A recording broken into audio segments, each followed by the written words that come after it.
নমস্কার বন্ধুরা, নবনীতা মমস কিচেনে সবাইকে স্বাগত। আজকে আমি বানাবো আলু পেঁয়াজকলি ভাজা। প্রথমেই ভালো করে তেলটাকে গরম করে তাতে দিয়ে দেব 1 টেবিলস্পুন মতো কালো সর্ষে। দিয়ে আমি হালকা ভাজা ভাজা হয়ে এলে তাতে দিয়ে দেব 2টো চেরা কাঁচা লঙ্কা।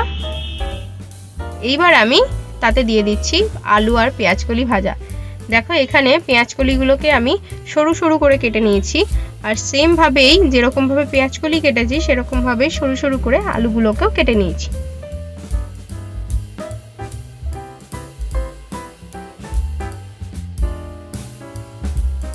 পেঁয়াজকলিগুলোকে আমার দেওয়া হয়ে গেছে। এইবার এর মধ্যে দিয়ে দিলাম আমি 2 টেবিলস্পুন মতো নুন, 1 টেবিলস্পুন মতো হলুদ গুঁড়ো দিয়ে আমি ভালো করে এটাকে মিশিয়ে নেব।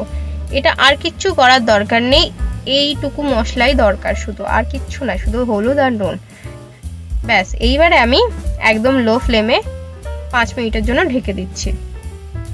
দেখো 5 মিনিট হয়ে গেছে। এইবার আমি ঢাকনাটা তুলে দিচ্ছি। দেখো অনেকটাই সেদ্ধ হয়ে গেছে। এইবারে এইভাবে আমি এটাকে ভেজে নেব। এটাকে হালকা ফ্লেমে আমাকে ভাজতে হবে, আস্তে আস্তে করে এটাকে পুরো আলুটাকে পুরো লাল লাল করে ভেজে নেব আমি।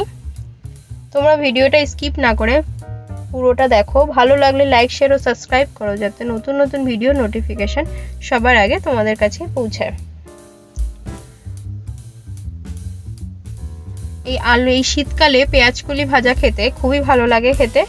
আর পেঁয়াজকলিটা একদম মোটা মোটা পেঁয়াজকলি আনবে না, একদম সরু সরু যে পেঁয়াজকলিগুলো সেইগুলো নিয়ে আসবে, সেটা খেতে বেশি ভালো লাগে।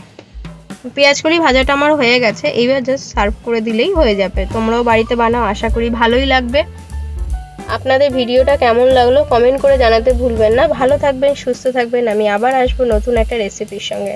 নমস্কার।